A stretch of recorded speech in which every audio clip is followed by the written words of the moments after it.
In business, we're always told to be original, right? To be first. But what if being first is actually a trap? Today, we're going to explore the powerful and frankly much smarter strategy of the second mover advantage. So let me ask you this. Do you really need a truly unique, lightning-in-a-bottle idea to build a successful business? We've all been sold that myth, but the truth is, that's often the riskiest path you can possibly take. The real advantage? It often comes from being second. And this quote just says it all, doesn't it? Pouring all your time, all your money into trying to reinvent the wheel is, well, usually a losing game. The smarter play isn't always about creating something brand new from scratch, but finding something that already works and just making it better. And that brings us to what we can call the myth of originality. It's that story we all love, the lone inventor, the first mover, who builds an entire market from nothing.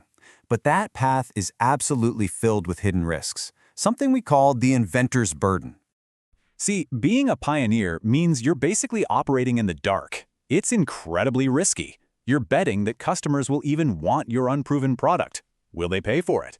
Are you solving a problem they actually care about? It's just a huge, expensive gamble on a complete unknown. So, if being first is such a huge risk, what's the alternative? Well, this is where we introduce a much smarter, way more strategic approach. Let's talk about the second mover advantage. The concept itself is simple, but it is so powerful. A second mover enters a market after the pioneer has already done all the hard, expensive work of proving that people actually want the product. The first mover validates the idea, the second mover comes in to perfect it. Just look at the difference here. It's night and day. The first mover, they shoulder all the risk, the crazy high R&D costs, the unproven demand, and the huge expense of educating an entire market from scratch. Meanwhile, the second mover gets to waltz in with validated demand, learns from all the pioneers' expensive mistakes, and makes data-driven improvements, all for a fraction of the cost. And if you think this is just some small niche strategy, think again. Some of the most dominant companies on the entire planet were second movers. Google? Nope, wasn't the first search engine. It followed pioneers like AltaVista. Facebook came way after MySpace and Friendster had already proven the market for social networks. They didn't invent the game, they just played it way better. Okay, so maybe you're sold on the concept, but how do you actually do it? Let's get into the playbook and see how you can turn this into an actionable strategy to find your own opportunity. Here it is, a super simple 4-step process. First, find a product that's already popular, one with proven demand. Second, and this is key, you're going to dive deep into its negative reviews. This is where customers tell you exactly what's wrong with it. Third, from all that amazing feedback, pinpoint 3 key fixes you could make. And finally, you just build a better version that directly solves those specific complaints. And listen, this isn't just theory. Look at Native Deodorant. The founder was simply a frustrated customer of another brand. He went online, found thousands of people with the exact same complaints, and used that feedback to build a superior product. That company started with a $500 prototype and was later acquired for $100 million. That's the playbook in action. So, the crucial point here is this. Your path to success probably isn't about being new. It's about being different in a way that really matters to customers. You're not looking for a revolution, just a meaningful improvement that solves a real nagging pain point.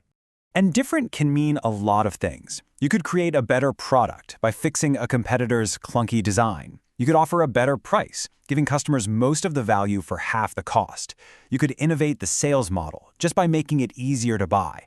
Or you could find a better target market, like taking an existing yoga mat, making it thicker, and selling it to baby boomers who need more knee support. Simple, right? Now for the secret weapon of the second mover, understanding all of the hidden costs the first mover is forced to pay. This is where the real, kind of sneaky advantage lies. This quote here really hits the nail on the head. The pioneer pays the price for innovation. They absorb all the financial risk, all the development headaches, and all the uncertainty. The follower? They get to watch, learn, and then act with way better information and far, far less at stake. Think about everything the first mover has to pay for. They have to spend a fortune just educating customers that a new type of product even exists. They pour money into R&D just hoping the concept works. They burn through cash testing dozens of marketing channels to find one that sticks. They do all the heavy lifting, and the second mover gets to swoop in and capitalize on all that groundwork. So let's turn this from just an idea into your first mission. We're going to shift from learning about this strategy to actually putting it into practice. Your goal is to learn how to turn customer complaints into capital. And this is a really crucial reframe. Stop seeing bad reviews as just complaints. They're not.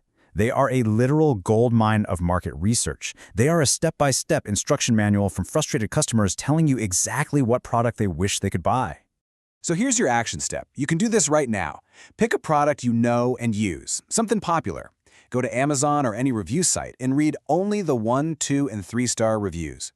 As you're reading, make a list of the top 3 specific, concrete complaints you see over and over again. That list, that's your blueprint for a better product. And that really brings us to our final thought. Every single product you see, every service you use, has flaws.